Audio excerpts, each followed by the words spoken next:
माता दी दोस्तों, भक्तों का सबसे बड़ा पर्व शारदीय नवरात्रि अब नज़दीक है।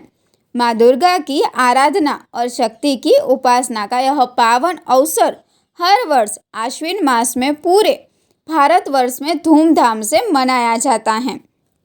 इस बार 2025 में शारदीय नवरात्रि कब से शुरू होंगे, घट स्थापना का शुभ मुहूर्त क्या रहेगा और कौन से नियमों का पालन करना आवश्यक है, आज के इस वीडियो में हम आपको पूरी जानकारी विस्तार से देने जा रहे हैं।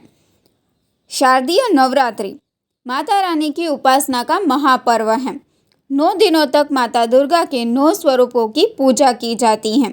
ऐसा माना जाता है कि इन दिनों व्रत, भक्ति और साधना करने से जीवन में सुख, समृद्धि और शांति आती है। साथ ही साधक को माँ दुर्गा की विशेष कृपा प्राप्त होती है। वैदिक पंचांग के अनुसार 2025 में आश्विन मास के शुक्ल पक्ष की प्रतिपदा तिथि 22 सितंबर की रात 1:23 से शुरू होगी और यह तिथि 23 सितंबर की रात 2:55 तक रहेगी। इसी के साथ शारदीय नवरात्रा का शुभारंभ 22 सितंबर से हो जाएगा। नवरात्रि का सबसे महत्वपूर्ण कार्य है घट स्थापना।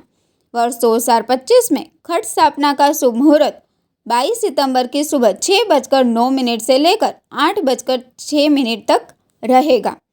यदि किसी कारणवश इस समय घट स्थापना न हो सके तो अभिजीत मुहूर्त में यानी सुबह 11:49 से दोपहर 12:38 के बीच भी घट स्थापना की जा सकती है। अब जानते हैं घट स्थापना के आवश्यक नियम। सबसे पहले प्रातः स्नान करके शुद्ध वस्त्र पहने, पूजा स्थान को गंगा जल से शुद्ध करें और वहां कलश की स्थापना करें। कलश के लिए तांबे, चांदी या मिट्टी के पात्र का ही प्रयोग करें। कलश में स्वच्छ जल भरकर उसके ऊपर नारियल और आम के पत्ते रखें।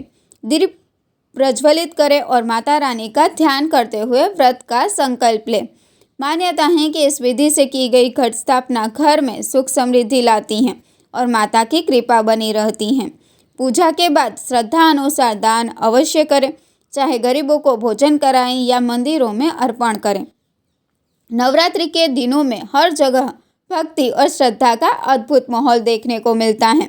मंदिरों में विशेष पूजा अर्चना होती है और घर घर में माता रानी के भजन गाए जाते हैं। यह पर्व हमें शक्ति, संयम और विश्वास का संदेश देता है। तो भक्तों, इस बार 22 सितंबर से शारदीय नवरात्रि का शुभारंभ हो रहा है। माँ दुर्गा की भक्ति में लीन होकर विधि विधान से पूजा करें और जीवन में सुख समृद्धि का स्वागत करें। जय माता दी। धन्यवाद।